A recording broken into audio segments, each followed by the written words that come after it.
Now, turning to Senator Thune, we thank you for your leadership in so many areas, certainly as a strong advocate for reform and conservation, and appreciate all of your involvement in this bill. Thank you, Madam Chairwoman, and I want to thank you and the Ranking Member Cochran and all of your staffs that have worked so hard to get us where we are. This is kind of deja vu all over again. We went through this process a year ago and produced a bill that we had hoped would make it into law. It didn't, so we are back. And I hope that as this bill moves forward, we can shape it in a way that does move us into a future for agriculture that is more based upon the market and less on planting for the government. I think this bill, I had hoped this was going to be back to the future. I think it's back to the past in some respects in terms of the architecture that is used in past farm bills that encourages farmers to plant more for the government than for the market.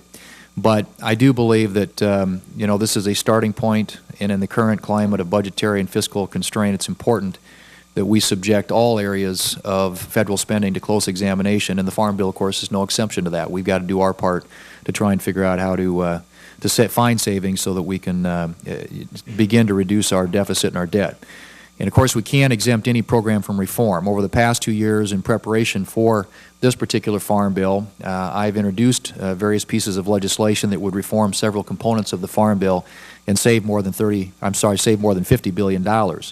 I think this committee can write a Farm Bill that provides an adequate and equitable safety net for production agriculture, delivers assistance under the nutrition title to those who need and deserve it, and also makes available the tools needed to conserve and protect our forests, soil, and natural resources, yet still saves taxpayer dollars. We all must face the reality that the commodity title programs as we currently know them need reform.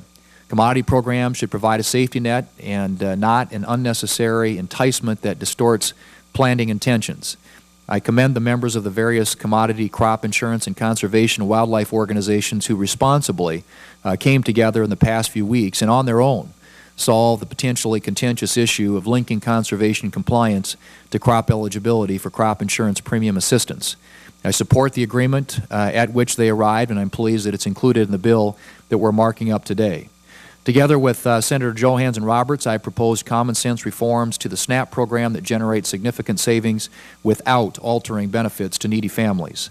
The SNAP program is exceedingly complex, and we should be vigilant to ensure that $760 billion of the taxpayers' money is indeed going to help lift those in need out of poverty.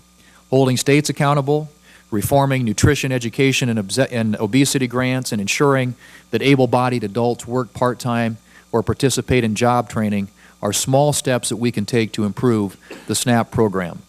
I'm hopeful that we can adopt these and other reforms that save taxpayer dollars during today's markup of the 2013 Farm Bill. Today's markup, as I said, is not the end, but the beginning of drafting the 2013 Farm Bill.